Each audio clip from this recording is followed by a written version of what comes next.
MM public school Banarpur में कला प्रतियोगिता का हुआ आयोजन। विजेता बच्चे किए गए पुरस्कृत। लालगंज तहसील क्षेत्र के MM public school Banarpur Salempur में आज भव्य कला प्रतियोगिता का आयोजन किया गया, जिसमें क्षेत्र के बच्चों ने अपनी प्रतिभा का प्रदर्शन किया। इस अवसर पर विभिन्न विद्यालय के बच्चों ने प्रतिभाग किया। इसमें सेंट जेवियर्स हाई स्कूल और Saint Joseph English school Lalganj, Thakur Vasudev Singh inter college निहोरगंज, DPS school Devgaon आदि विद्यालय के बच्चे सम्मिलित हुए और कार्यक्रम काफी सफल रहा। इस मौके पर शिक्षक और बच्चे काफी उत्साहित नजर आए। विद्यालय के अध्यक्ष अबुल्लैस खान और सह प्रबंधक फैजान अहमद ने सभी आगंतुकों का आभार प्रकट करते हुए धन्यवाद ज्ञापित किया। इस मौके पर उन्होंने कहा कि प्रतियोगिता के आयोजन से बच्चों और शिक्षकों में एक नए उत्साह का संचार हुआ है। उन्होंने कहा कि देश के भविष्य को अगर निखारना है तो उनकी प्रतिभा को बाहर निकालने के लिए ऐसे कार्यक्रम आयोजित होते रहने चाहिए। कार्यक्रम के अंत में विजेता बच्चों को पुरस्कृत किया गया। सभी विद्यालय के शिक्षकों ने सर्वसम्मति से विजेताओं के नाम की घोषणा की, जिसमें Faizan Shaikh MM public school Banarpur को प्रथम, Rani Kumari MM public school Banarpur को द्वितीय और Aryan Singh GD memorial school Lalganj को तृतीय स्थान प्रदान करते हुए पुरस्कृत किया गया। इससे पूर्व बच्चों द्वारा स्वागत गीत प्रस्तुत किया गया, जबकि आने वाले स्कूल के बच्चों और शिक्षकों का भव्य रूप से स्वागत किया गया। राष्ट्रगान के बाद कार्यक्रम आयोजित हुआ, जिसमें उपरोक्त बच्चे पुरस्कृत किए गए।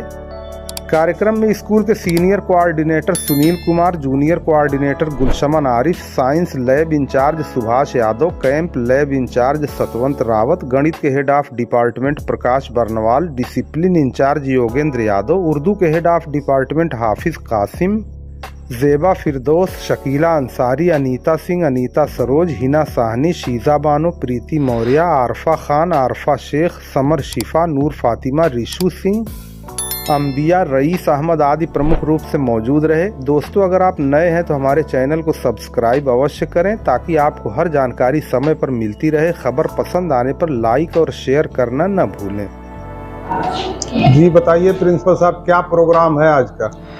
आज का हमारा जो प्रोग्राम है ये सिट एंड ड्रॉ कंपटीशन के नाम से है जी। कला प्रतियोगिता है जी। और इसको ब्लॉक लेवल पर हम आयोजन कर रहे हैं इसका।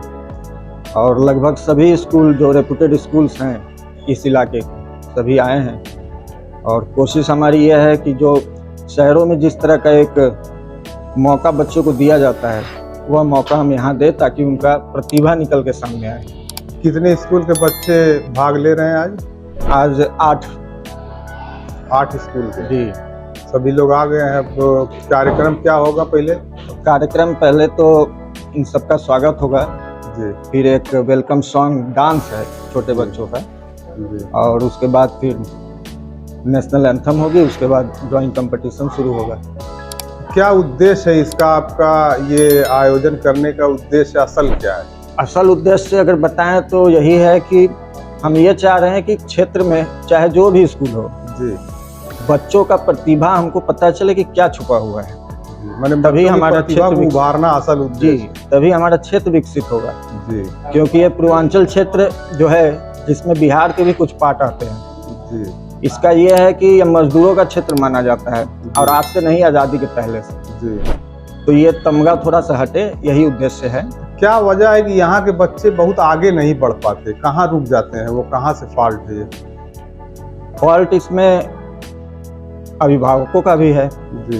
ये मानना पड़ेगा हमें कि हम बहुत ज़्यादा पढ़ाई को सीरियस नहीं लेते इस क्षेत्र के लोग जी।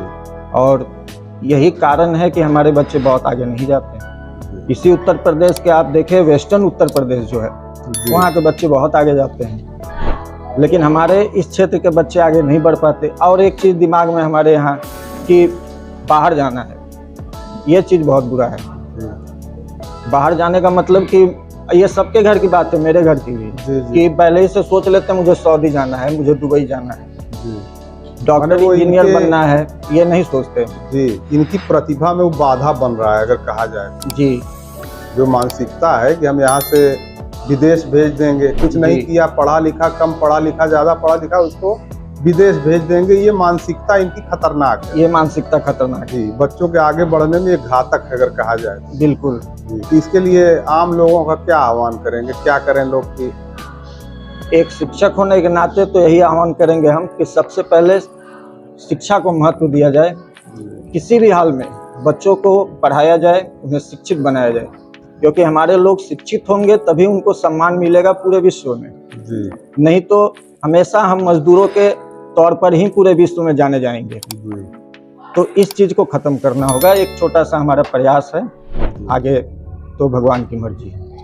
चले ठीक है सर, बहुत बहुत शुक्रिया। तो गुलाम अंबिया साहब, आप इसी क्षेत्र के रहने वाले हैं, बताइए तालीम के बारे में। पहले तो जो लोगों के यहाँ रुझान है कि बहुत ज़्यादा पढ़ाई लिखाई पे तवज्जो नहीं देते, जैसे अभी प्रिंसिपल साहब कहे कि लोग ये जहन बना लिए हैं कि चलिए अगर कम पढ़ा लिखा तब भी बाहर भेज देंगे, विदेश भेज देंगे तो पैसा कमाने लगेगा। इस संबंध में क्या कहना चाहेंगे? तालीम के बारे में कुछ बताइए। जी, प्रिंसिपल साहब की बात से मैं भी सहमत हूँ, जी क्योंकि माहौल जो हमारा यहाँ का है पढ़ाई का, मतलब बहुत ही कम। जी क्योंकि बड़ों को ही देख के बच्चे बनते हैं, बिगड़ते हैं। जी तो जैसे हमारे प्रिंसिपल साहब ने कहा कि जो गार्जियंस हैं उनको बहुत ही ज़्यादा ध्यान देना है, ना कि उतना बच्चों को। जी। तो गार्जियंस हमारे अगर आगे बढ़कर इस चीज़ को अगर प्रमोट करें कि एजुकेशन ही सब कुछ है। कुछ बच्चे उसमें तेज़ भी होते हैं, कुछ तेज़ नहीं होते हैं, मगर जो बच्चे पढ़ने में अच्छे हैं वो ज़रूर आगे निकलेंगे। आप भी इसी गांव से पढ़ के अब नौकरी कर रहे हैं, तो कैसा अनुभव करते हैं कि हम गांव के लोगों से कुछ अलग हट के महसूस कर रहे हैं, या अभी गांव के लिए भी कुछ करने का प्लान है कि गांव के बच्चों को कैसे ज़्यादा से ज़्यादा पढ़वाया जाए ताकि वो आपको एक आदर्श मान के आगे काम कर सकें? इसके लिए लोगों से क्या कहना चाहेंगे? वही समझाना चाह रहे हैं कि देखिए, पढ़ने लिखे से वाकई इज्जत बढ़ जाती है समाज में, जी लोग अलग निगाह से देखते हैं। जी। तो ये चीज़ बच्चों के अंदर अगर हम समझाएं, और मेन है गार्जियंस को, उनको ही मतलब हम लोग ज़्यादा फोर्स करें कि क्या पढ़ाई क्या चीज़ है। जी। लोग भटक भी जाते हैं, जैसे हाई स्कूल इंटर बीए कराने के बाद वो क्या करें, उनकी जानकारी ही जैसे नहीं हो पाता। इसके संबंध में क्या कहेंगे? जी, तो वही जो हम जैसे लोग हैं, जो पढ़े लिखे लोग हैं, ऐसे बच्चों को ज़रूर, जो जी 12th पास कर चुके हैं, अब आगे का क्या उनका रास्ता है, जी उनके वो हमसे संपर्क करें, या हमें पता चले कि ऐसे बच्चे पढ़े, हम उनसे संपर्क करें जी जी। तो उनको गाइडेंस दें। जैसे कहीं कहीं ऐसा भी होता है कि बहुत पढ़ लिख के भी लोग नौकरी नहीं पाते और उनका रुझान ऑटोमेटिक घट जाता है, तो इसके लिए क्या कहना चाहेंगे? जी, नौकरी तो कम है हमारे इंडिया में, मगर ये कि चांसेस बढ़ जाते हैं। अगर आप पढ़ोगे तो अच्छे से प्रोफेशनल पढ़ाई अगर आप करेंगे तो चांसेस तो बढ़ ही जाते हैं। बिल्कुल। अगर सरकारी नौकरी नहीं मिलेगी तो प्राइवेट में भी बहुत अपॉर्चुनिटी है, जी बस यही कि हमें उसका तलाश करना होता है। जी जी। जी, ऐसा नहीं कि क्या वजह है कि लोगों का पढ़ाई की तरफ रुझान कम और विदेश की तरफ यहाँ के लोगों का रुझान ज्यादा है? क्या ऐसा है कि वहाँ से पेट्रो डॉलर आता है तो उनको वही पसंद जी है? जी जी, वही जो हमारे जो बड़े लोग बाहर से कमा के आते हैं, उनको देख के जी लोग यही समझते हैं कि बस यही लाइफ है, कितनी अच्छी से शान से जी रहे हैं, जी। 4 व्हीलर से घूम रहे हैं, जबकि ये नहीं देख पा रहे कि वहाँ वो कैसे रह रहे हैं। जी। वो तो 2-3 महीने यहाँ आते हैं, वही देख के लोग प्रभावित हो जाते हैं। मैंने असल वजह यही है कि वहाँ के लोगों को देख के प्रभावित होना ही इन लोगों के पिछड़ने का कारण बनता जा रहा है, अगर कहा जाए। जी जी जी। चलें, आपसे मुलाकात हुई, बहुत बहुत शुक्रिया।